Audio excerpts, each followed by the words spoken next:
Hey, sisters. Hey, sister. Hey, sisters. We're back with another episode of And this week, Tweedledee and Tweedledum. Just kidding. Tweedledee and who would be Tweedledee. That's why I said Tweedledee who's gonna and be dumb? dumb. Neither. Tweedledum times two. Both. Anyways, we've got a fun episode for you. Yes. Welcome to our sex episode. So spicy. Imagine there's a whiteboard with the diagram of a vagina. Oh. We should have, you seen those little vagina pillows they have? It's like a little vagina. A pillow or like a squishy, like that they have at the doctor's office? Yeah. Yeah. That's what we should have had. We should have. Because some of y'all don't be knowing. Yeah. Some of y'all, include us women, don't be knowing where anything is. But I'm not a doctor or anything, so, you know. Yeah. Not in this life. Maybe in the past. So, yeah, girl, I guess we can catch up first. How was your week? Y'all know we on our period every other week here. Literally. So I just finished mine. Yeah, I'm in my luteal phase going into it. So I'm a moody mess. I am a moody mess. I'm not going to lie. They call your period week Shark Week, but Shark Week really should be the week of your luteal phase because...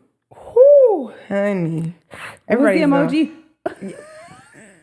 Okay, fun little trick, guys. This has nothing to do with the episode, but if you ever want to know how someone really feels about you, tell them to send you a few emojis. Like, hey, can you send me some emojis that describe me to you? Somebody sent her A zombie. But either way it goes. That's how I felt this week, so that was accurate. Do they have a banshee emoji? Okay. So, oh. I was going to say, bitch, I should put a wolf by your name. Because that's what Kendall said. Coyote. Either way it goes. Coyote girl. Either way it goes. That was how my week was. And them dreams. Oh, y'all, yeah. I had to do some dream interpretation because I keep fighting in my fucking dreams. But it's because I'm fighting for my life. So, yeah. Anyways. That was my week. Literally anyways. Yeah, any fucking ways. My week, I was getting off my period. I mean, I think I had a pretty normal week. I think I've just been having like a chaotic last couple of days. I had to unpack too with my chat and figure out like what's going on. Anyways, that's not what the episode is about.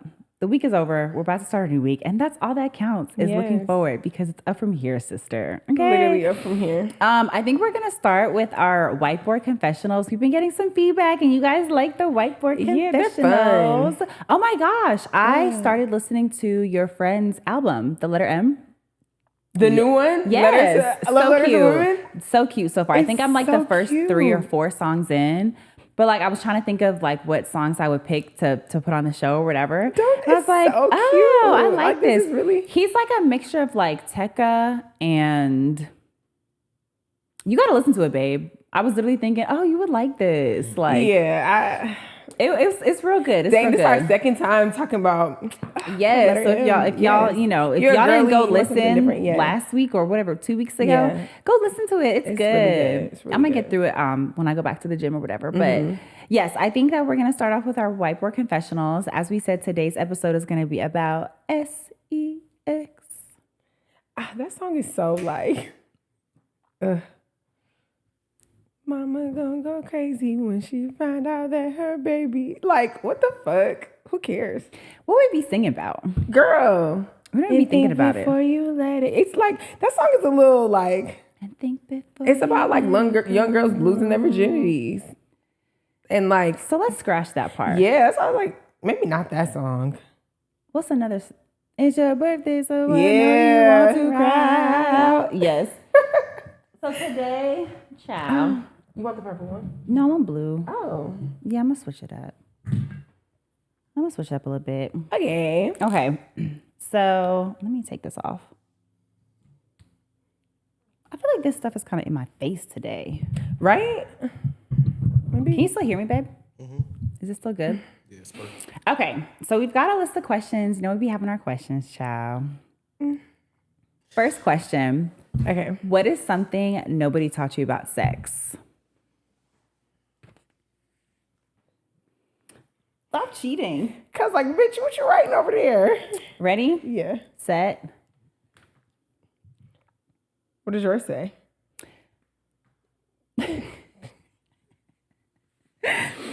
Mine says, I have two answers. Mine says slow and steady wins the race / the closer you are, the better the sex. What does yours say?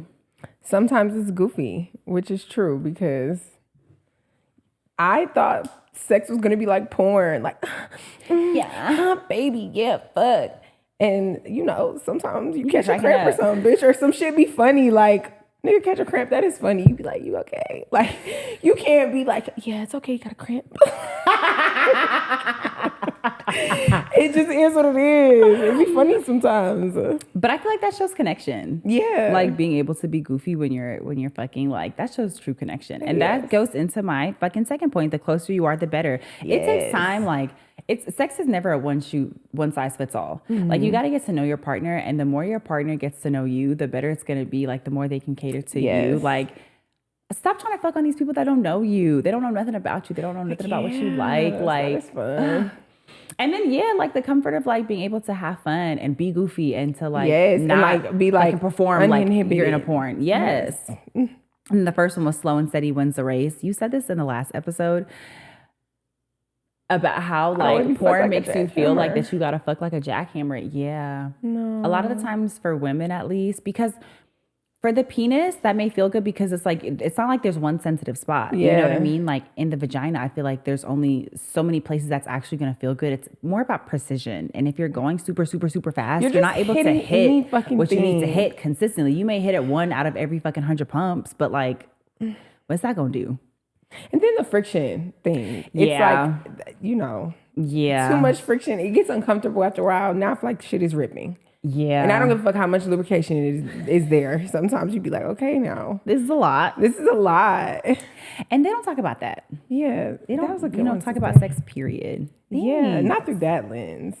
Because we'll get into that. They don't really talk about sex in a very honest lens, period. It's about like the performative. I told you that time we got caught watching a porno. And your mama was like, go ahead. Oh, this is what I think sex is like. And she closed the door and we were like, damn, I want to go play. Let's go do what kids supposed to be doing. Girl. Dumb as fuck. Okay.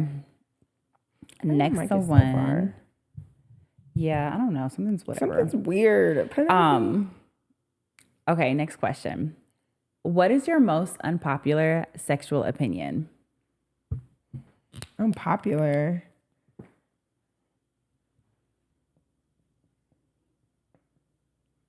Stop looking. Told you, bitch, I used to cheat in class. What you doing over there? Bitch, I keep seeing your eyes. And she's so funny because she don't try to fucking move her eyes every time like, bitch. Okay. No, it's hard. Ready, sister? 1, 2, 3.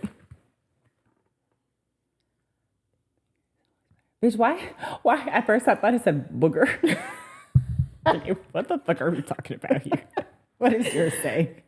Bigger isn't always better. Period. Because, you know, you can be well endowed and God might have blessed you in that way, but, you know, that doesn't mean you know what you're doing. Yeah. And sometimes it doesn't feel good for you to just be big and taking up space. And you're not really, you know, filling the space. Yeah. I think also, like, it doesn't even necessarily feel better. Let's talk about it. Yeah. Sometimes I can see why that would be uncomfortable. Yeah, like, you know, now don't get me wrong. If it's big and you know what you're doing on a consistent basis. No, but like imagine having sex with a man who's like a fucking, like a fucking 2-liter or something. Like, come on, bro. I don't want to be in pain every single No, I don't think that you would ever get like one good time. Cause goddamn. Yeah, no. Mm-mm. Yeah. Even like when I be going to the sex store and I be looking at some of the dildos, I'm like, what the fuck do y'all be in here doing? We're not, and this is no shame because bitch, if you like it like that, you get active like that, get active, I can still be baby. Fucking confused. But bitch, you remember the person that emailed us? Yeah, no, what the fuck? Girl. You remember the girl that emailed us and was like, she opened up the Christmas present and it was a freaking dildo for her grandma? Imagine a fucking big old man fucking donkey dick. Girl. Listen, no. Mine says sexual fluidity / consistency doesn't equal sexual freedom / confidence. Okay. So basically, I think I love sexual exploration. I love when a woman knows what she wants and knows, like, not just knows what she wants, but like wants to go out and find what she wants, right? But I think sometimes when you've been minimized and like contained so much, when you do get the chance to like go out, it's like you wild out. It's like the preacher's daughter, right? Like everything was super, you were sheltered from everything in your life.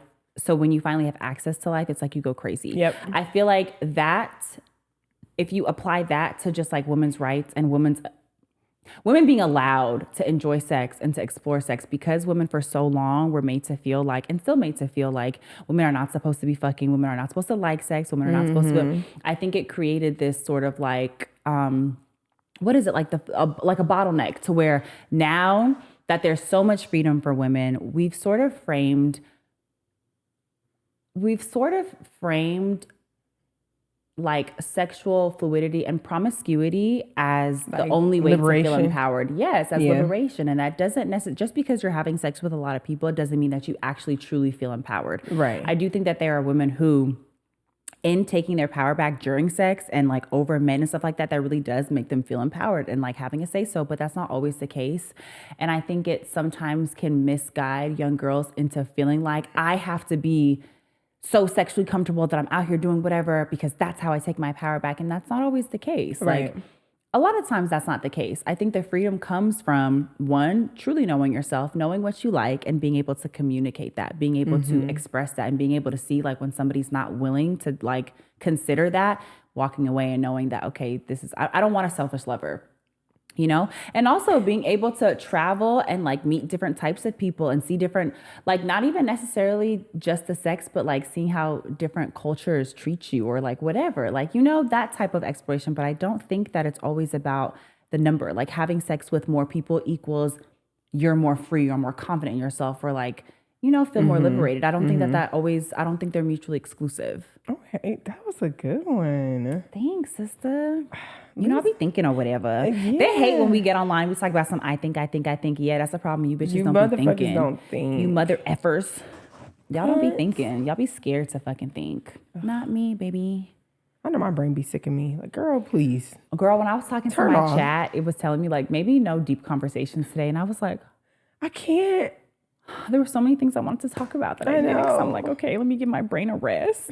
Girl. That's a problem. I don't have time for surface level. I don't. I want to deep dive in it. I do. I saw this creator who was like, my autistic brain will not allow me to enjoy surface level conversations. I'm like, me neither. She's like, all that hey, how you doing shit. She's like, that's why we get pegged as flirtatious because y'all think I'm trying to flirt. And I just want to talk about some meaningful shit, to be honest. Yeah, I don't be talking about shit. That's what I said. Somebody's like, oh, it's not that deep. I'm like, it's always that deep. Like, to hurt my feelings, yeah, but like, I want to get deeper. Like, it is always that deep. Bitch, we always can go deeper. Okay. What makes intimacy feel safe to you?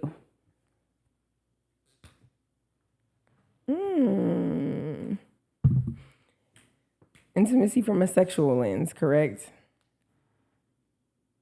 Not necessarily. From a romantic perspective. Yeah. Okay. Because I remember, like, you can have sex. You can have intimacy. Well, I didn't know if we were keeping sex. It about sexual intimacy because that's what we're talking about. Romantic. Okay. I think between two romantic partners, like not platonic, but not necessarily in the act. That's how I perceived it. Somebody commented, how much the CIA pay y'all to do this? Is that a guy or a girl? Definitely a guy. How much your mom paid? Or your dad? Chris. What the fuck? And he's not. I don't think he's married. What's your dad when he pays for pussy? Right, that's how you got here. You didn't know it, but like, Okay. Ready? Set. We're in sync. We are. My board says an open mind and genuine curiosity. What does yours say? Communication and understanding, because I feel like it starts before the intimacy. I need to know that you want to understand me, like deeper than what's going on between my legs, because like, what I you know, look obviously, or what I like. You need to understand me to understand why things work the way they do, to understand, like, even if we are talking about on a physical level of intimacy, you have to understand me to understand like certain things. Like, it's just, to know me, what'd you say? To know me is to love me. To love me. And I just, it's the highest form of love. We got to be on some sort of, I can't have surface level like connections, or I can't have surface level sex or anything. Like, we need to know one another through and through. I think your desire to know and to please me has to outweigh your desire to be pleased. Because like, that's what, and then vice versa too. Like, my desire to know you and to please you has to outweigh my desire to be pleased, because that's what makes sex so great, is like you trying to take care of the other person. If it's selfish, it's always going to feel one-sided. Your partner's going to feel that. You're going to feel, it just throws the connection off balance. Yeah. You gotta want to know me. An open mind, because like nobody wants to feel judged during sex. You know, for anything, it doesn't matter. Even if you're not into anything, like super freaked out or whatever. You don't want to be judged for being vanilla. Yeah, like I don't want to feel judged for being inexperienced. I don't want to feel judged for not knowing something. I don't want to feel judged for wanting to try something, you know? An open mind and then genuine curiosity, same kind of thing. Like, I want you to be curious about me and about what makes me happy and what makes me feel good and what makes me feel pleasured and pleased and whatever. Like, yeah, that one's pretty. We already covered that. Yeah. I need my partner to know me. Like, but that's in every it's in every way. Aspect. Like, not just sexually, just in like, I need you to want to know me. I need curiosity about me. Because I have it about you. Yeah, like I want to know what everything. You doing in there? What you doing in there? No, for real. What are you doing up there? Yeah. What's one boundary you wish you set sooner? Big Beauty's in yours. Hey, Beauty. Oh, That's our girl. Hey, girl. Stimulate my mind. Yes, you have to stimulate my brain. I don't care what you're talking about. Like, ready, set. Ooh, yours is long. They're the same, though. They're one twins. and the same. Okay, you go first because you're short. Mine says, if I'm not emotionally happy / stimulated, I'm not fucking. And I feel like there were so many times where I was talking to somebody, and this is why I do think that it is important to wait, not from a Christian standpoint, because, you know, I never gave a fuck in that regard. But from a point of like, you need to get to know people and you need to get to know their intentions, who they are, and whether or not you're truly aligned in general. Like, and not necessarily for the rest of your life or whatever, because, you know, we believe in dating, but some people you really are not even aligned to like hang out with and have a good time. And so if they don't care about what we talked about on the last question about getting to know me, about wanting to, and not just sexually, but know me in general, why am I sharing my body with you? Like, this is already bound to be, it's set up to fail. It's set up not to be a good experience, because you don't really care about who I am, what I like, what my needs are. You're in this for you. And that's just, like, that's not emotionally stimulating. And there are some times where, like, you know, you could be in it for you and I'm in it for me. And like, we know that's what we're here for, but like, we got to be on the same page. Yeah, like if you know that you're going to the bar to find a one-night stand for whatever reason. Yeah, or you got a little fuck buddy or whatever. The reason is probably not a good one. You probably need to do some reflecting or some chatting with yourself. However, if that's the reason, then like, no, like I don't expect you to like emotionally stimulate me. Yeah. Or even like, that's what I'm saying, like even women, because sometimes you do be like, you know what? Today I just want to fuck something.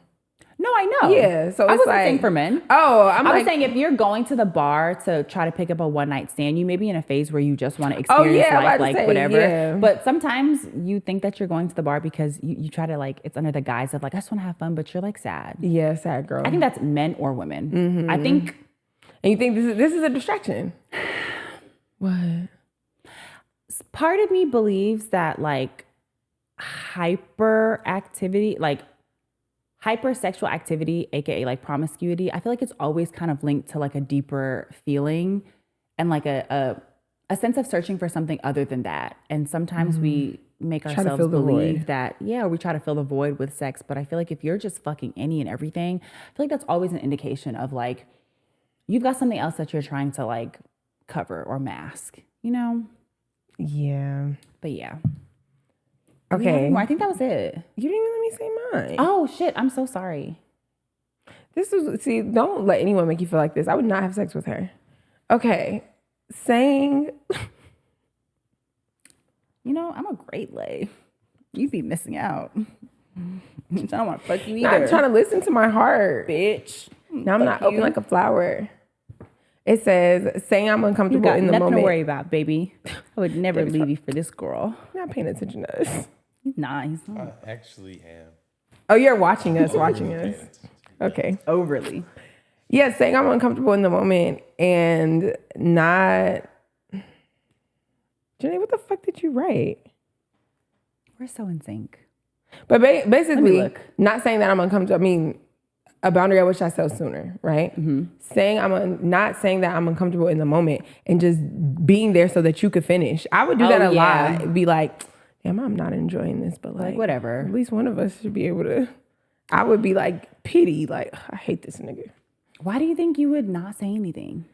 I feel like I've definitely done that too. Because you gotta think, like, I'd be having sex with like my boyfriends or whatever, and I feel like I would be emotionally unhappy, but it's like, I'm already crying every day about how unhappy I am. You gonna fucking tell me you hate sex with him too? My communication is already not welcomed. Yeah, like anytime I tell you anything, so like when I'm gonna tell you now for it, so you can be like, oh, like, then you gonna make me feel bad and like how you need to fuck and like all this. Do you think that you've had bad sex more often with people who you were super, super emotionally involved with, or people who you were not super, super emotionally involved with? I only have like a very small handful of experiences with people where I wasn't in a relationship, and I don't have anything bad to say about those, like the actual like horizontal activities. Because maybe it's like the mindset of what you're going into it for. Because like if you weren't in a relationship, right?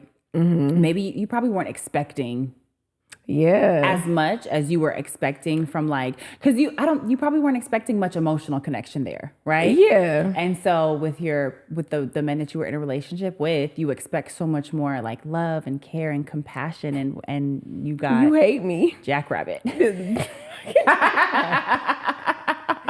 Yeah, man. Dang, I didn't even think about it like that either. And so we literally were just sitting here like, dang. I wonder, because now I'm like, the closest ones to you that hurt you the most. The most, yeah, because I'm like, the few little experience I do have, you're my bestie. I have nothing bad to say. I'll be like, in that regard, it was just, you didn't. We was both there for what we was there for. Yeah. You did what you needed to do. I did what I needed to do. Yeah, and that was that. That was that.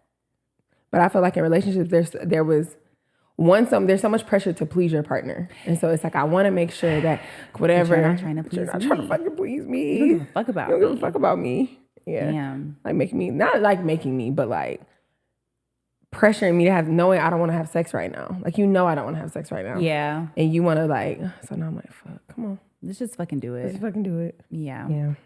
Damn. Thanks, crazy. Unpack. Yeah. Well, okay. Done with whiteboards. Bye. Because, child, we'll do a whole episode of just whiteboard confessionals. I know. We love them. They're our fave. Confessionals.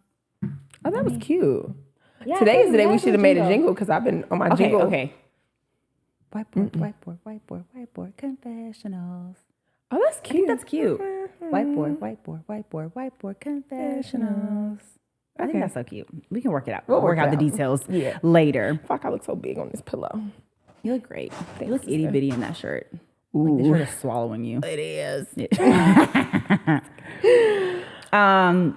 Okay, so the first part of the conversation today is going to be about sexual health. On one of our last episodes, it was either last week or the week before, we talked about how disappointing it is that little boys and little girls are not taught more about sexual health. So like bacterial vaginosis, yeast infections, how that affects your body, how your diet affects the way that you taste or smell or feel. Your sleep cycle. Like, there's so many things that go into, for women especially, men too, your pHs are, we're not here to talk about can tell when your diet is fucked up. Oh, you can tell when a man's diet is fucked up. Yeah. But we're not here to talk about We're not here. That's what I'm saying. We're not here to talk about y'all. With women, tax-paying dollars will be allocated to y'all. To men. We give y'all too much energy and attention already. But I feel like you don't realize how many things, like even down to what you wash your clothes in. Yeah. Literally everything can throw off your pH balance. And we're not taught that. But I feel like we're also fear-mongered into like this whole like fucking roses and candy and vaginas are like, okay. When I was younger, I literally used to be like, so not like weirded out by myself, but almost like dang, like it needs to always smell like roses. I was like obsessed with showering and like everything because I wanted to be so clean. Like, and maybe it's like but I think it's marketing sexual trauma too, but maybe that, but also like just think about the marketing, like Summer's Eve and stuff, like the commercials about how they make you feel so stupid and fucking gross. My mom would be like, don't put soap inside of there. I'm trying to get it clean. You know what's crazy is my mom and dad never ever sat down to like have a conversation with us about our vaginas, how we should be washing ourselves. And I'm sure that maybe like when we were toddlers and they were bathing us, they probably said something, but yeah, no, not as an adult. It wasn't until I was in middle school that there was another girl I went to school with. Her name is Deja. I don't know if she watches this, but she was telling me about how she's like, her mom was like, are you stupid? Why are you washing yourself with soap? And she's like, because like, how you didn't tell me that? You gonna ask me if I'm stupid? Her mom was hardcore. Really? She was very, very, but you know what? Her mama taught her everything. Like, I'm not gonna lie. She was one of the mamas who maybe the delivery wasn't the nicest, but she was gonna make sure her daughter knew what the fuck was going on in the world. My mom gave me a mirror and was like, look at it. I would love to do that. Yeah, like, she was when like, I you need to look at it. Bend over, look at it. Like we had this big mirror in her room, and that's how she would be. Like, I told you my mom always walked around naked and like whatever. She was a very liberated mom. But I can't remember what happened. I think my first ever UTI, I was like in middle school. Mm-hmm. And I kept trying to be like, I want to take a bath. Like, I didn't even want to tell her like it was something going on. But I was the kid who would be like, Mom, like, can you come look? Like, she would lay me on the bed and be like, okay, so this is what this is or whatever. And I didn't want to tell her. And so finally, after I was like a whole day of suffering, like going to the bathroom, like, but UTIs are painful. Yeah. I was like, I'm bleeding. Like, she's like, what the fuck are you talking about? And so I kept like going to pee, and she's like, oh, like you probably got a UTI and everything. She's like, look at it. She hands me a mirror. She's like, you need to look at it. I'm like, know what you look like. Look at it. You need to look at it. And I was like, oh. And so, yeah, she was always like telling me like different little things, like, obviously don't put soap in there. I don't know. I feel like when it came to my body, like she wouldn't even want to call it like a hoo-ha or nothing. Like, no, this is your vagina. This is your vagina. Yeah. This is your labia. Like she would speak about it like, no, we're not fucking calling it your cat. We called it our moo-moo. Oh, that's cute. Your moo-moo.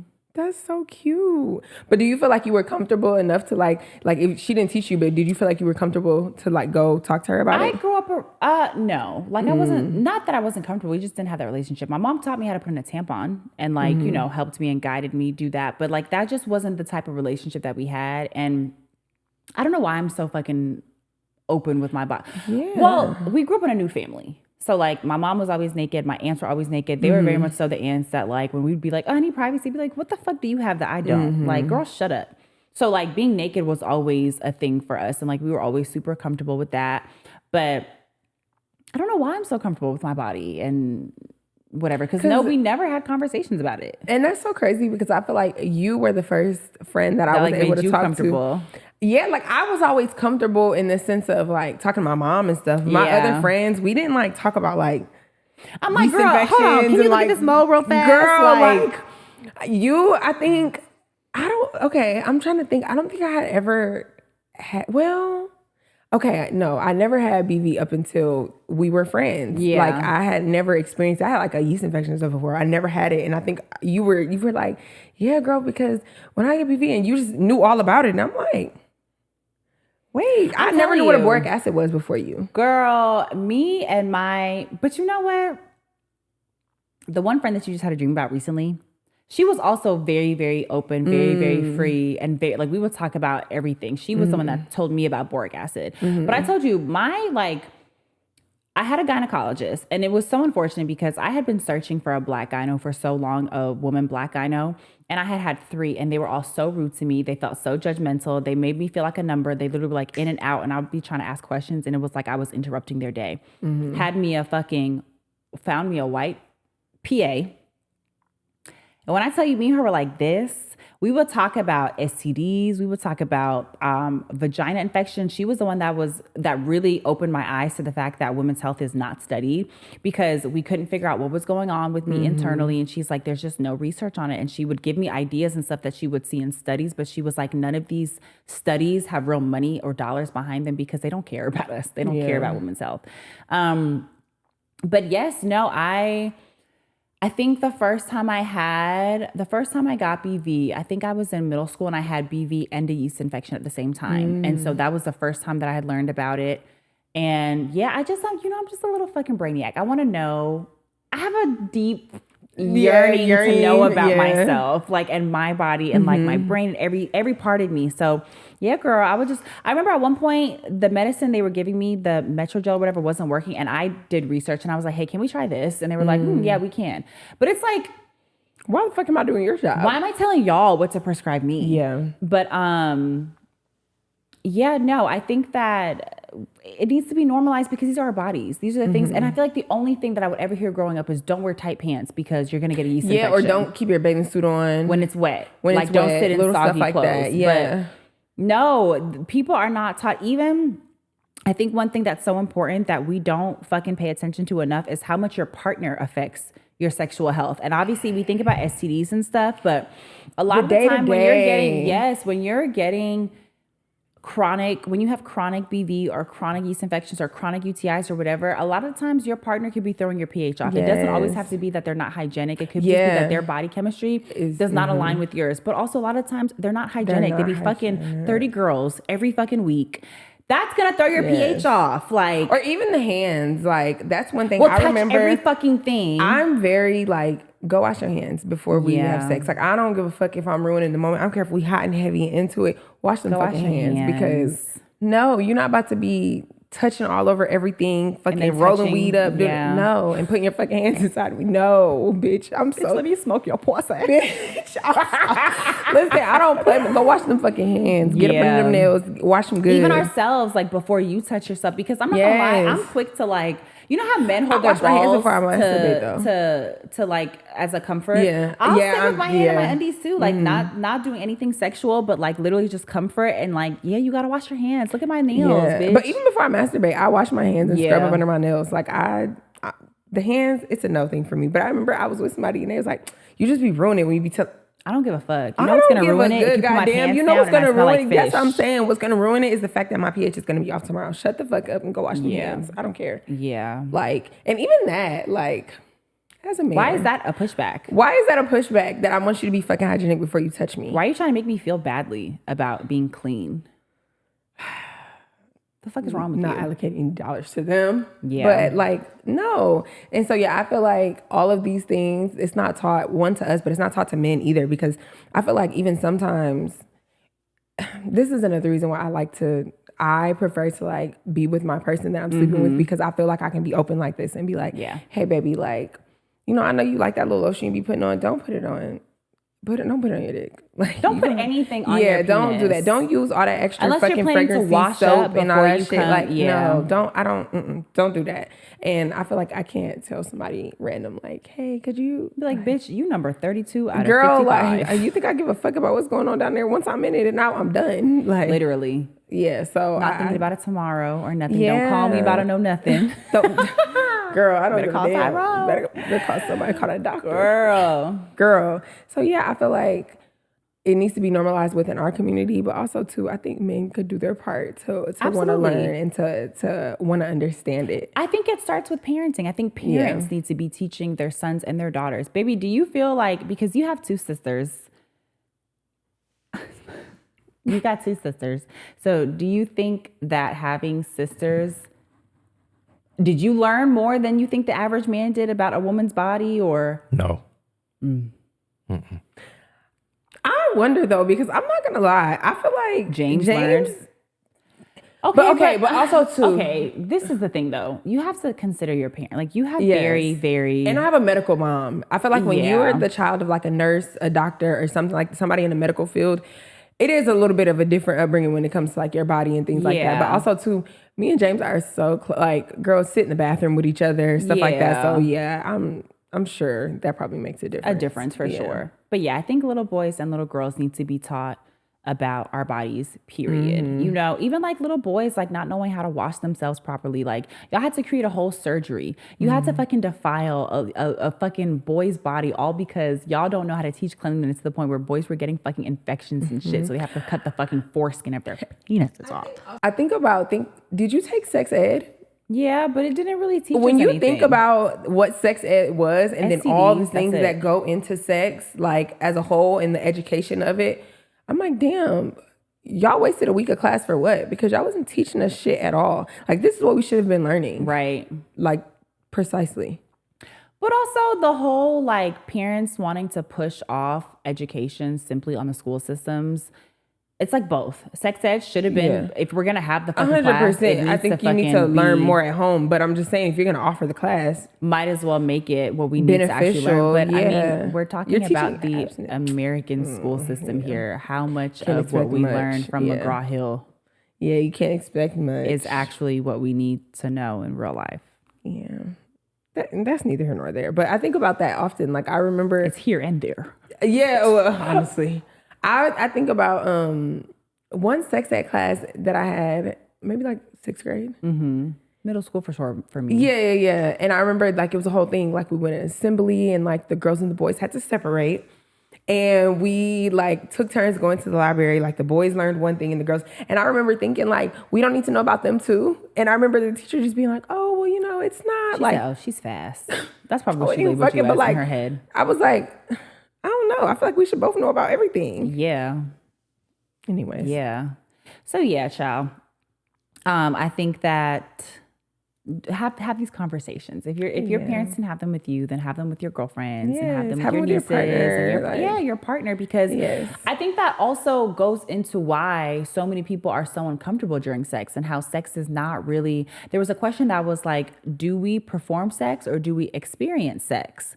I think you should experience sex, but I think for 99.9% of the population, it's performative. And I think that starts with a lack of understanding. And like you go to these, because you're not taught this in the house growing up, you're going to search for external sources. Like if your parents are not having these conversations, or even like your siblings, maybe, you're going to search for external sources. And for a lot of people, boys and girls, the first place they go is porn.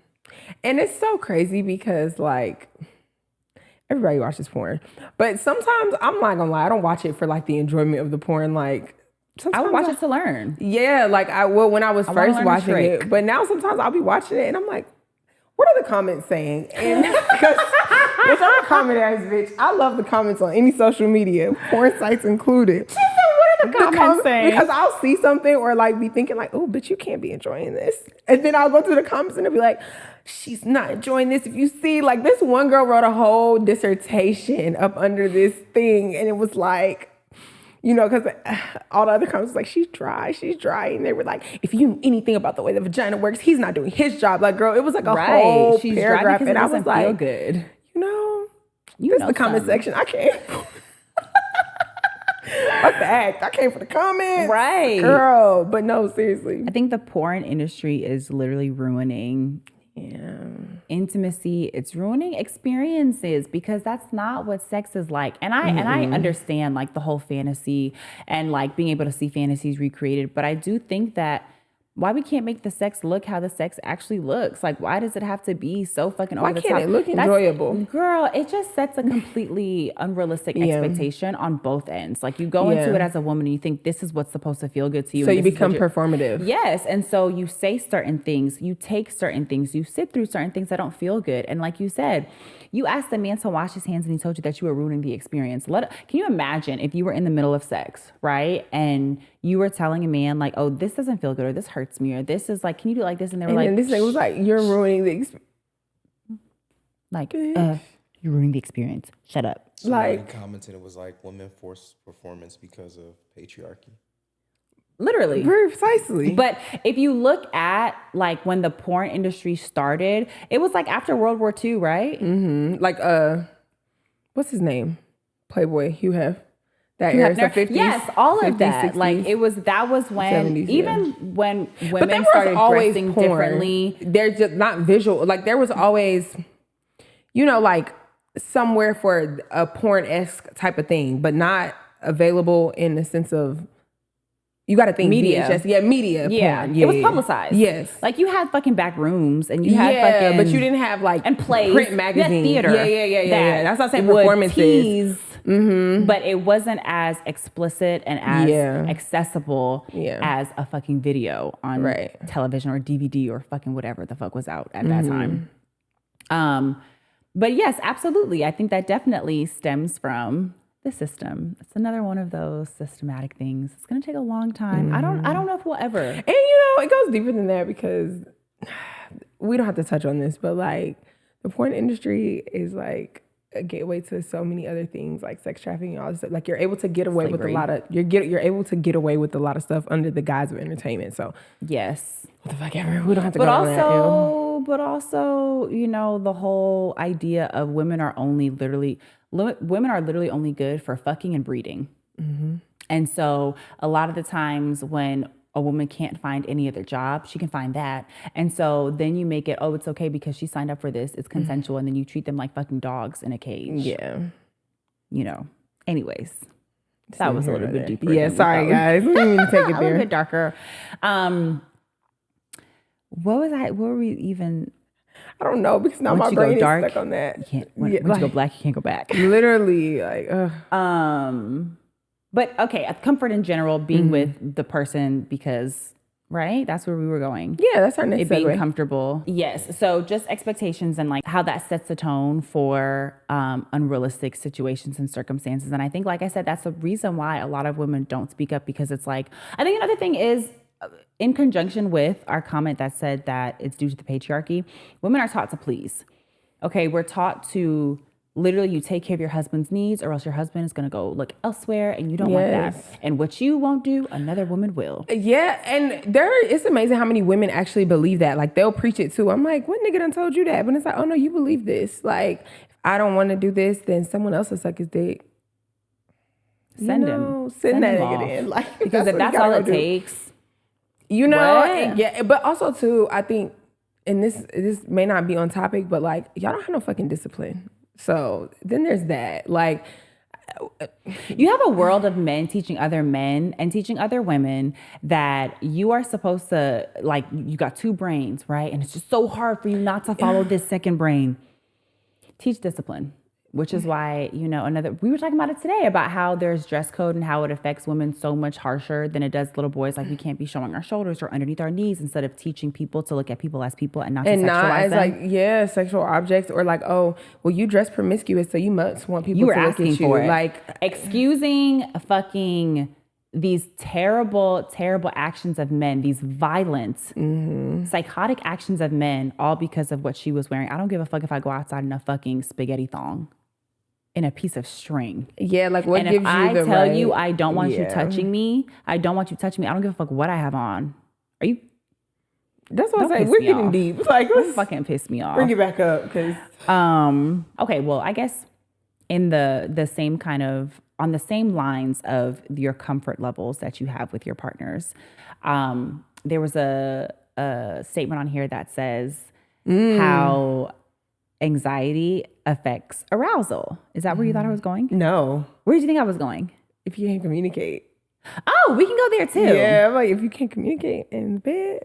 So in alignment with the comfort that is necessary when you're having sex. If you can't communicate during sex, you probably can't communicate in conflict.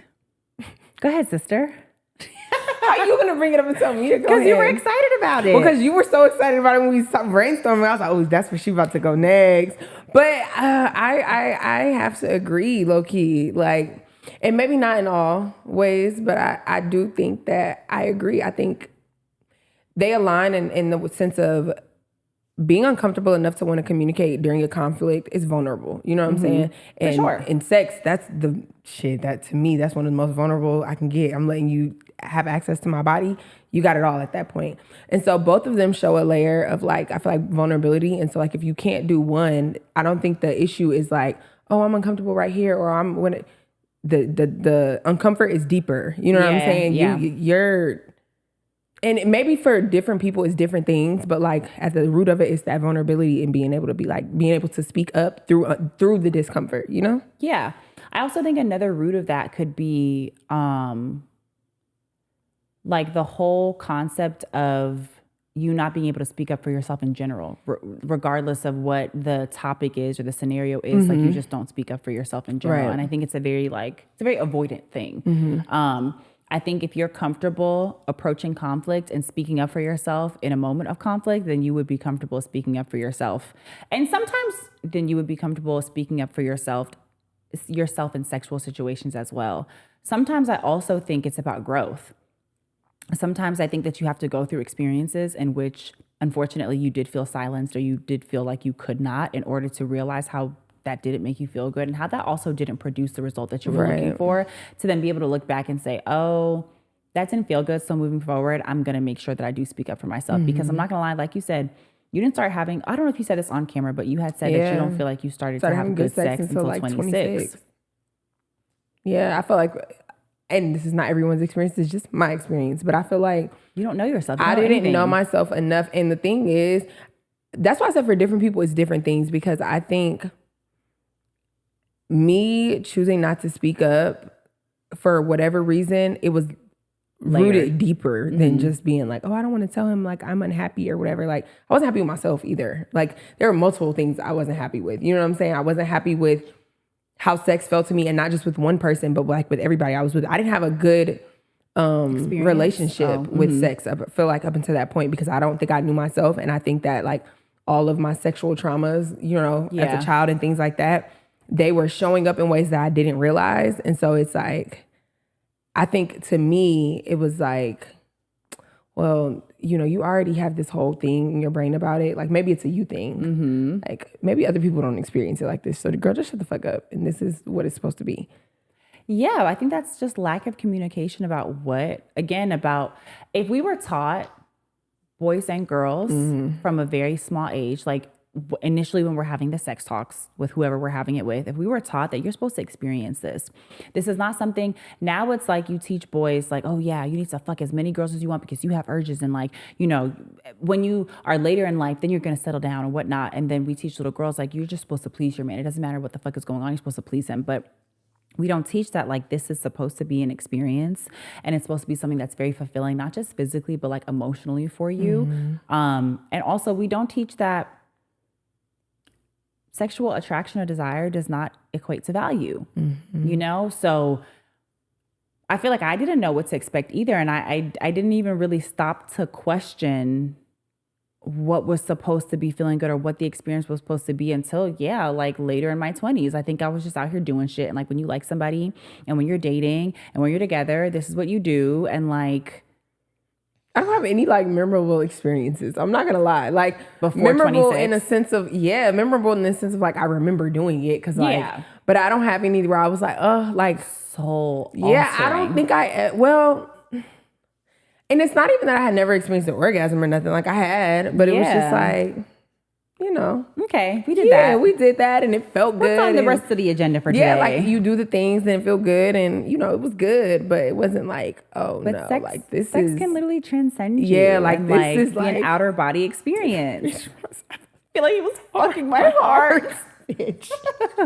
Janae texted me one time and she was like, I feel like he was fucking my heart. Like, what the fuck? Like, whoa, this is what we talking about right here. Like, oh, okay, I get it.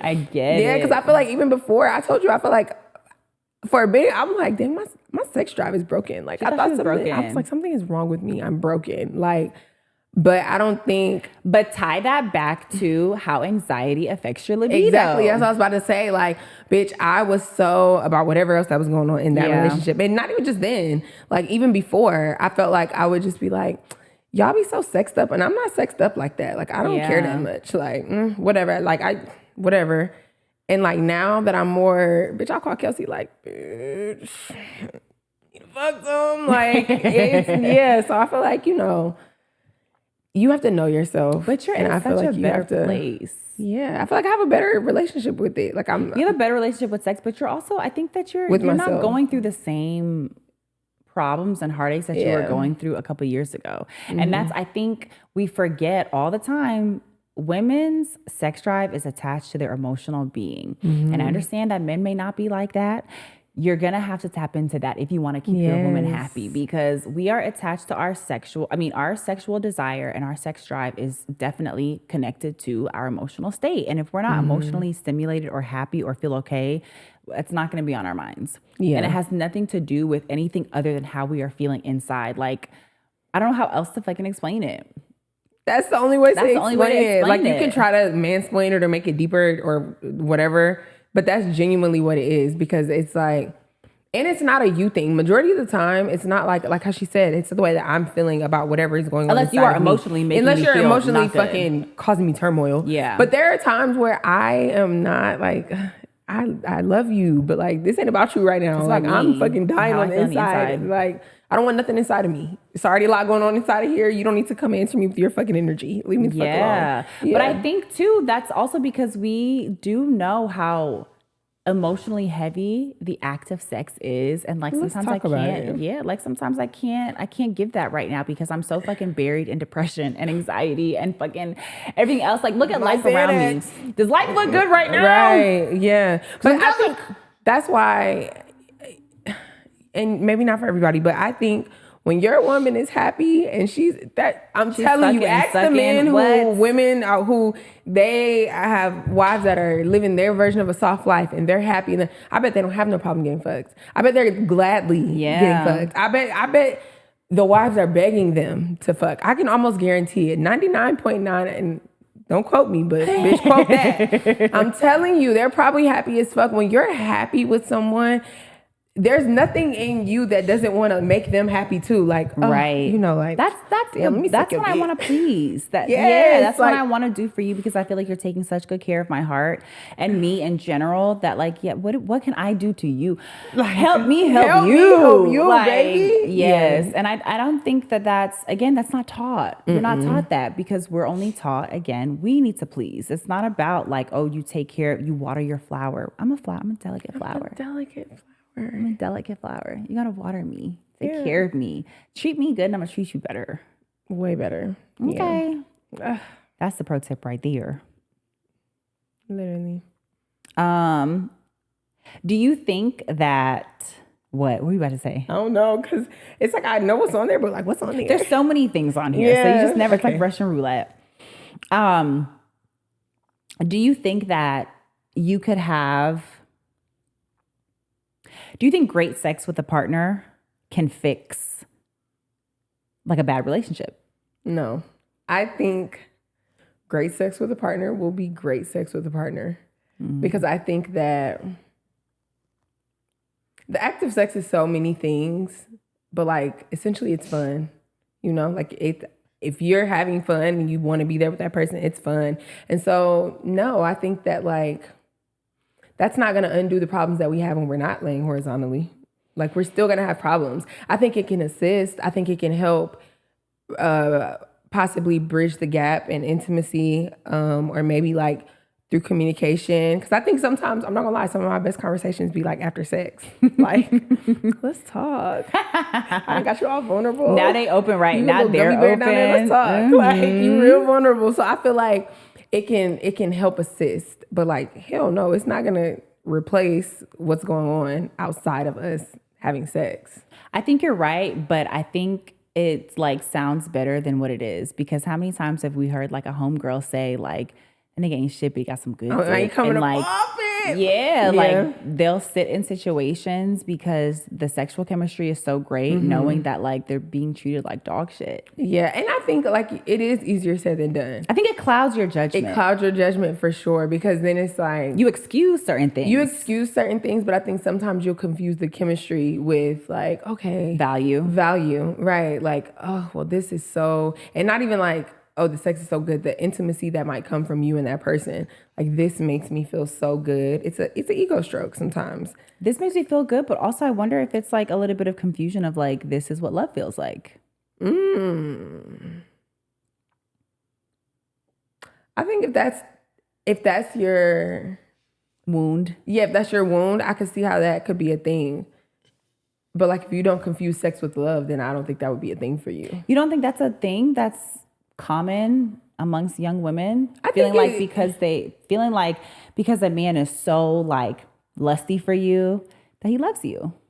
I think yes, for some people that's a thing for sure. I think that like, I don't know, because I think me personally speaking, I think in vast majority, maybe, but I think me personally speaking, I don't think I ever equated like, oh, he wants to fuck me, because you got to think like niggas are always lusty. They want to fuck everything. So it doesn't do anything for you, for you to be like, oh, I'm so into you. I want to have you in that way so bad, and like. You want a hot dog in that way so bad too. Shut up. Like, goddamn, anything that'll let you slide up in between it, you gonna get between it. So. Yeah, I don't think it can fix any part of a relationship. And I don't even think that it helps. I think that if anything, it might motivate you to want to work on things, but that's not gonna like motivate the other person to actually work on what needs to be worked on. I think it's gonna make them fix the issue so they can get back into the bed. Like, yeah. Okay, like, fuck. Let me do this so she shut the fuck up. And yeah, like, but I don't think sometimes you really want to change. But I think it almost makes it worse, because I think then you stay in situations that you should have just been out of. Like, if you didn't even have the good sex, then would you even be there? Like, the only reason why you're still there is because of the good sex. So, like, if that was gone, what would be holding you there? You probably would move on faster and, like, be closer to the person that you're actually supposed to be with. You know? The bigger dick. No, also in alignment with, like, the comfort of having sex, right? And, like, really knowing yourself. Let's talk about the pressure to be freaky but respectable. It's like where you want to go with this, because you can go so many places, because I feel like I don't want to keep blaming the men, but y'all be the reason for every fucking thing. Y'all love a freaked out bitch. Love it. Y'all sing about it. Y'all write songs about it. You paint artwork about it. Dick from the back, fucking do all types of nasty little freaky shit. Let you fuck on her and her homegirls. Let you fuck her anywhere. Da da da. But you want this fucking wholesome. You've never had sex with anybody before. You don't want her to have too many bodies. You don't want her. Where do y'all think the experience comes from? That is my thing. Like, you want a freak. But you want her to be a nun. But you don't want her body count to be so high. Where do you think the experience is going to come from? You don't want her to have fucked anybody else. Like, oh, you want her to be a virgin freak. Or if you're too freaked out, then it's like, that bitch too nasty. Okay, so which one is it? Like, which one is it? Which one is it? Let's throw it to our EP. To our EP. Let's get a male perspective in real time. Like, what's all right. So basically, we're talking about like I know what you're talking about. I'm just trying to figure out. The pressure to be freaked out, but respectable. And, you know, Janae feels like it comes from men, because men will talk about how they want a nasty, freaked out girl. But then you guys also will say that you don't want a girl who has a high body count. Like, you can't fuck with a girl. So it's like you want her to be so freaked out and know all this about sex. But like, that comes from experience. But y'all want her to lack the experience of where it should come from. I would like to say that I feel like, does freakiness directly correlate with how many times you've had sex? Well, the thing is, you've got to have experience. Yeah. Like, the way that you know about all the freaky shit that you like is by trying it. And even if it was just with one person or two people or whatever the fuck, it's still exploring sex. You don't think there's curious freaks? Like freaks that think I think there's we have something curious they saw people that they want, once they try will find out that they're freaked out. But like, I don't think that there's certain shit that you don't know what you don't know. Do it. But that's like, not true, because you're saying you guys don't we all have fantasies, like, as human beings? Don't we all have fantasies that we've never tried, but like it gets us off? Yes, but what I'm saying is, but that makes you freaked out. If that's like if it's a freaky ass. So if you're acting on it, then it's like, oh. If you're acting on it, you have experience. But I personally feel like, not to like defend the whole we want nuns, because I mean most men do, but they also want freaked out women. I don't want a nun. But what I would say is, like, I think that there are women that are freaky that don't have that much experience. Then how can you be freaky? I'm saying, you're like, just curious the at thoughts, that point. Yeah, like curious and stuff like that. That doesn't mean that's right, because there are plenty of people you've never heard of, like, being turned out, the girls that are like sexting boys and like, yeah, when I see you, I'm gonna fucking guzzle your dick from the back, and then you get in front of her and she's like, I'm not doing none of that. Yeah. And you was talking all this game, like, that's not a real freak. Yes. Right. And 9 times out of 10, if that was the case, then you would be like, you was talking all that shit. Like, y'all are not, you don't want to take I feel like the time to then be like, okay, well, like, oh, let me teach you. You want that bitch to come experience. Y'all talk about eaters and all this other shit. You don't want some girl to get on her knees and be like fucking playing over your dick. You be like, damn, bitch, you never sucked my dick before. I saw a podcast that was like 80. This guy was talking about how 80% of the head that he gets is like trash. And he's like, women really don't know how to suck dick. Yeah. And it's like, you say that, but like, when's the last time you've actually, like, you were getting some head and you were like, oh no, baby, don't do it like this. Like, this is what you do. Like, you know what I'm saying? Like, y'all would know what feels good better than we would. Yeah. Yeah, I don't know. I feel like it's like a fine line. I don't know. It's like a balance of two. Like, not wanting her to be super, super, like, you know, high body count. And then also. Why does that matter? Because y'all be high body count. I'm trying to give you an idea from a man's perspective. I'm not trying to say like whether this or that. I'm just saying like in general, like it's just a fine line of balance. Like you ain't had a million sex partners and you haven't, you know, patriarchy. And you like, you know what I'm saying? You're not out here looking like that. But you know what I'm saying? It's like in the house. I don't know. It's one of those things. We're not taught to, like, as young girls, right? You're not taught to be like, oh, that nigga ran through. Like women are not allowed to be sexual beings. Men are expected to be that's what I was talking about. You have men teaching little boys and little girls the fact that men need to fucking follow these urges and you need to listen to these urges. And if you don't listen, it's going to be impossible for you to have discipline. Men are taught that sex is a very essential part of their lives. But for women, sex is not supposed to be a very essential part of your life because you're a woman and we're keys and you are the whole. And you can have a master key, but a lock that is opened by every key is not like, oh gosh. I just, you know, I feel like every time we get into a topic, I get irritated. Like, I think it lacks logic, but you know, when I look at a lot of these topics that we're talking about, like, I feel like that's always the case. Like it doesn't make sense. You want a girl who knows what she's doing in the bedroom. That comes from experience, but then you don't want her to have the experience that's required in order to know what you're doing. And then you don't want to teach either. So it's like, we're all just What do you want? What do you want? Yeah. Do you? Boys. Boys. I get into that. Like, what do you want? What do you want? It's not that simple. Fuck. Girl. But I do think that because so many men, like I said, they write songs about it, they write movies about it, they write fucking poems about it. Men will want a super freaky girl. And so I think the pressure is on for women to not become more performative because porn is what most people are looking to for the guideline and the blueprint of what sex is supposed to be. Yeah. Yes, the music, everything. I think women are now starting to be more performative because this is what men want. Like this is what's going to keep my man happy and keep him around and keep him from fucking other girls. It needs to be the freakiest. Yes, yeah, it trickles down to everything. Even the songs sometimes. I'll be like, and so you're doing shit that you don't actually like, shit that you don't actually enjoy, all for the sake of this is what they write songs about. Yes, that's what I'm supposed to do. Girl, listen, do what you like. If you have a boundary and your man is trying to make you feel bad about that boundary, get a new man. Or if you want to try something and he acting like, yeah, like I'm not gonna lie, you guys have to find. I will preach this till I'm fucking blue in the face. You need to find someone that you're compatible with. Yes. If you're with a man who is making you feel badly about wanting to explore or even making you feel badly because you're not doing enough of what he wants, you need to find a man that you're more compatible with. Like, it's just that simple. I don't need to convince you. Find the givers. Givers are the ones that's going to make sure. The givers and the curious ones. Yes. But that's what I'm saying. The givers, they're curious naturally because they're like, what do you need? What you need from me? What can I provide for you? Let me tell you. I love someone who's curious, who asks questions.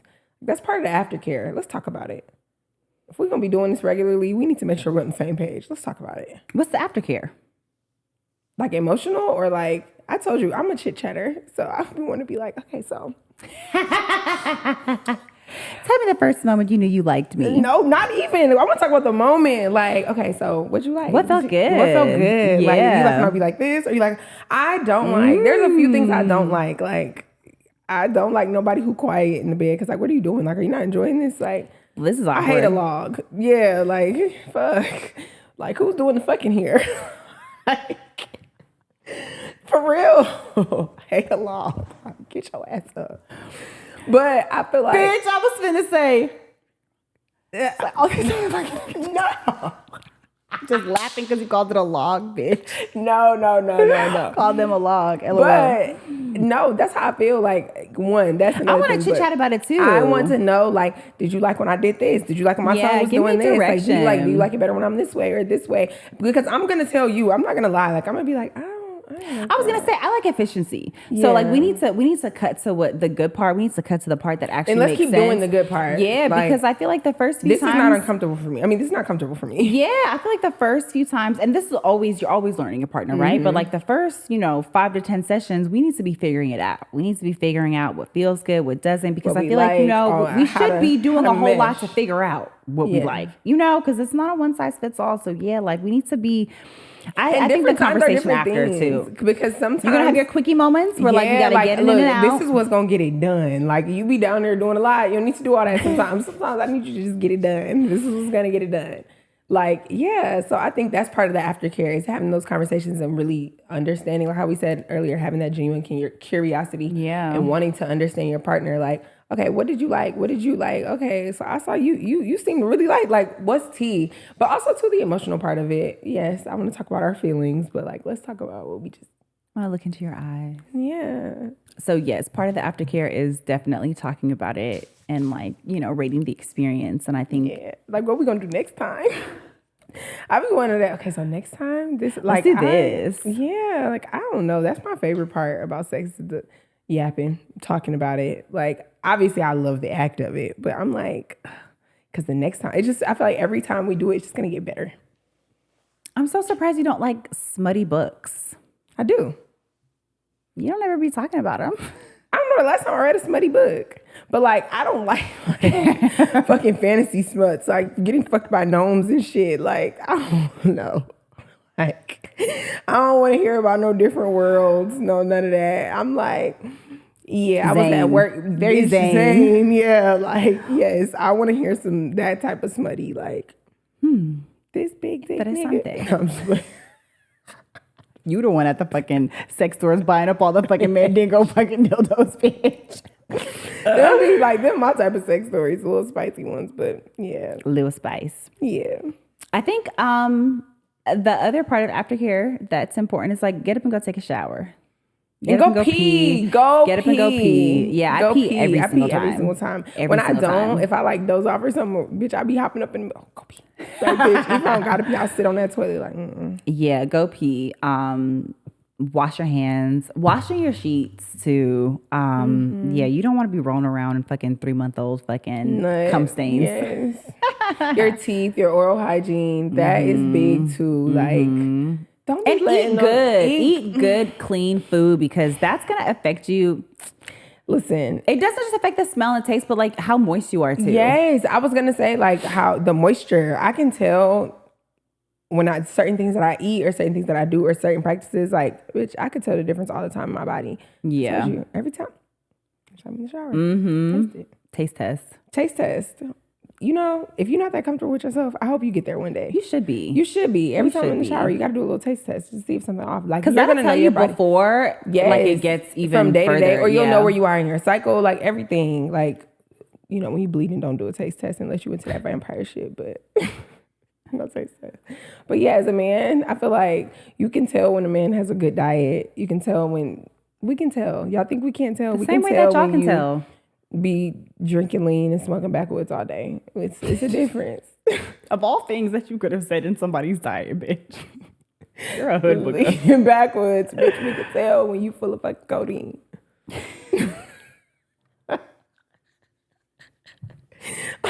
Sorry. I'm sorry. Niggas you be dating. Not them type of niggas, but full of codeine and backwoods. Bitch. Why is it so spicy? Spicy. I'm screaming. You can tell a nice, healthy, clean man. You'd be like, ooh, tastes like water. Let's talk about men who think confidence equals skill.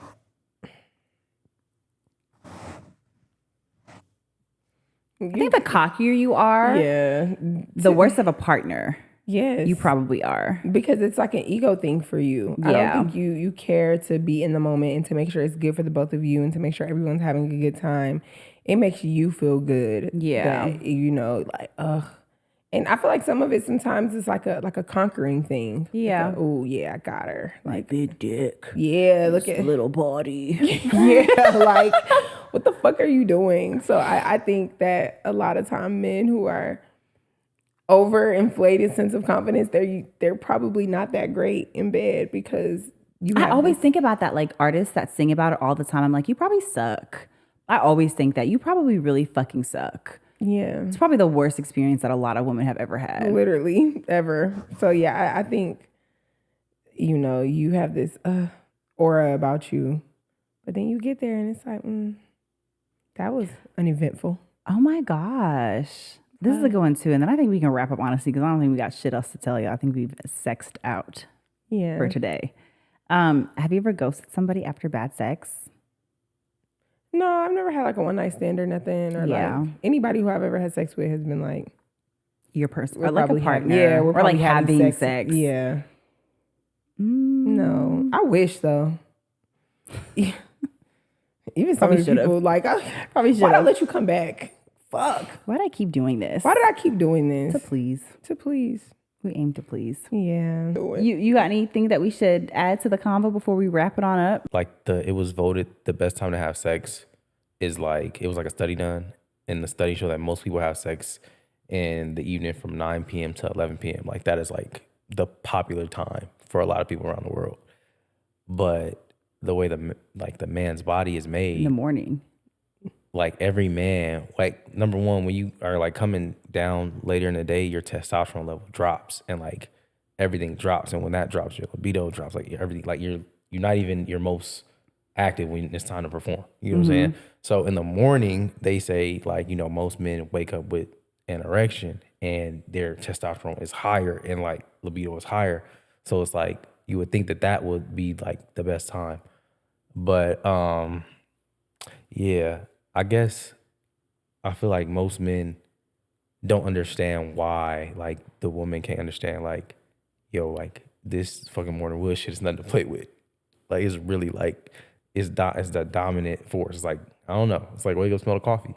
But, yeah, I guess that's the only thing I can think about. I don't really think there's anything else that's, like, that men, like, Because everybody else that thinks about, like, the amount of sex they're having with their girl or not, or like why she never wanted or why she always, you know what I'm saying? I feel like it differs from person to person. Yeah, like and it's so surface level. I don't think that it's that women don't understand that men are aroused, because it's funny because when you said the study about how like the most common time is from 9 to 10, I was like, what? I was like, every woman I know complains about her man fucking waking her up in the middle of the fucking morning, like ass crack of dawn to fuck some, wanting to have sex. So like, I don't think it's that we don't notice that that's a thing, but I think it's kind of what we talked about. It's selfish. Yeah. Like, I think there needs to be balance, right? I think if you know that, because it's like opposite ends of the spectrum, like y'all are like in the morning, but like a woman is like exhausted and tired, and like we have to prepare a lot because we the output is a lot throughout the day, not just physically, but like the emotional output and like how we cater to people. Like we have a long day ahead of us, right? So like, I need a slow morning sometimes. But I do think that there's balance. I think that, there are going to be some days throughout the week where we take care of your needs first thing. But then I think some days that we need to take care of the woman's needs first thing, because, what's so crazy about that is when I was like looking at that, whatever I saw research, I don't know if it was a post or something, I was like, they didn't mention anything about the woman's body. And like what she wants, or like what time of day is the best for her. And then like when I went through the comments, like it was like 5 comments that said that, and I was like, damn, like that's so crazy. Like I thought about that before even looking at the comments. I was like, okay, but like we need to hear the other side of the story. Yeah, because some mornings I might be like, okay, like I'm going for it too. Yeah, but don't fucking wake me up every day at the ass crack of dawn because your dick is hard. Don't. Not every day. Like I said, there's balance. There are some days where I know got to take care of that thing. There are some mornings that I have a need and I want to take care of it. But like, and then there are some mornings where like, yeah, you're going to have to let me sleep in today. Yeah, like we got to ride this one out. But I think that's the case in most of these like man versus woman conversations. I think that's all it is like a compromise and consideration for the other person. I don't ever think that there's a one way to do anything, unless it is you constantly are trying to like figure out your partner's needs and like make sure that you can provide that while also, you know, taking care of your own needs. But I think for the most part, it is just consider your partner and like balance and like balancing. Sometimes what I want is going to go directly against what you want. And I think that there needs to be balance with that. I don't think that I should always get my way. I don't think that you should always get your way. You have to have boundaries in that too, though. Yeah. Like, okay, look, I am willing to do this or whatever when I know that you want, but don't fucking do too much. Don't do too much. Yeah, like, yeah. And I think sometimes people are afraid to make things get too mechanical in the relationship. So I'm not going to lie. Sometimes a little bit of structure does help. Like if we have to agree that 3 days out the week, we will wake up at 4 a.m., 5 a.m., 6 a.m. to fuck, the other 4 days, you're going to have to let me have, or vice versa. But like sometimes a little bit of structure and communication goes a long way. Sometimes you do need to like put a date on it. I enjoy a little bit of structure every now and then. Like, you know, and I don't know. Maybe it's a little anticipation too. Like, you know, like, okay, I don't know. It creates a little bit of fun. Not so structured to the point where like, let's say on the fucking bitch, you already had 3 days this week where we woke up. We did our 3. And then, yeah, like if there's a day where you're really feeling it and maybe like you're getting the vibe that maybe I'm like tooting it up on you a little bit. Like, you know, we can have a little razzle dazzle. You know, it doesn't have to be that. But in terms of like, if you know that your partner is like dog ass tired, or you know that your partner is like super stressed and this is their way of like, you know, he that's needs what I was to be about to say. If you're so busy and like whatever, I feel like there is some time where you can't have that type of structure, because you got to think like even couples who live this long distance and they don't live where I can just get it when I need it. I'm sure there is a sense of like, okay, this is when we're gonna have phone sex. This is when we're gonna do whatever. This is there got to be something, because like what the fuck we gonna do? Just we got to figure it out until I see you again in 3 weeks. Like, which is cool. Or even if it's like if you're in a relationship where sex is always a priority for one person but not the other, and like you are trying to like meet in the middle, then that probably has to be a little bit more structured, because for whoever, if it's the guy or the girl who's not as interested, I need to set a reminder. I need to kind of be, because I'm not going to think about it. So like, let me make sure that I prioritize this to make sure that I'm thinking about what they want, you know? Yes. All about communication and understanding, what we opened this episode up with, because truly, like with a little bit of communication, understanding, y'all start yapping a little bit more. Literally, that's all it takes. It's just talking about it. Let's just talk about it. Let's talk about sex, baby. That's what Let's talk about you and me. Let's talk about me. All the good things and the bad things. Oh, you're singing the original version. Oh, wait. Let's talk about you and me. Let's talk about bubbles. Oh, I was thinking the informative version. It's okay. Let's talk about you on top. Me going down. One of my faves. Yeah. Just a little bit of communication, child. Communication runs the nation. Ooh, I saw that on the Cam Newton podcast. Funny that I learned something from that, right? Not that in Cleta. What the fuck? And he was going so hard, like, but you knew what I meant. And like, I feel him to an extent, but also like words have meaning. Like, do not take the meaning away from words. I told you I was. Anyways, that's not even about fucking today. It's okay, because we about to. No dollars getting allocated towards that. No dollars specifically to that. No. Anyways, well, we hope that you enjoyed this episode. Make sure that you like, comment, subscribe, share. Drop a fucking comment down below. Like if we missed something, we're doing the best we can. We're just girls. Okay? Yeah, we can always follow up on a conversation that we had if we didn't, get too in depth for y'all. So if y'all want in depth, don't be asking us no freaky shit, because we ain't answering that. Unless it's like something freaky about yourself. Yeah, you can give us that, but don't ask us no freaky shit. Don't try to be in our business. Yeah, you don't need to know what I'm doing. Or what I have done. Unless I decide to share what I'm doing or what I've done. Yeah. But according to my man, I can't share nothing about what I'm doing or what I'm doing. You got evidence, keep that to yourself. I'm screaming. But yes, we will see you guys at the same time, same place next week. Thank y'all for tuning in.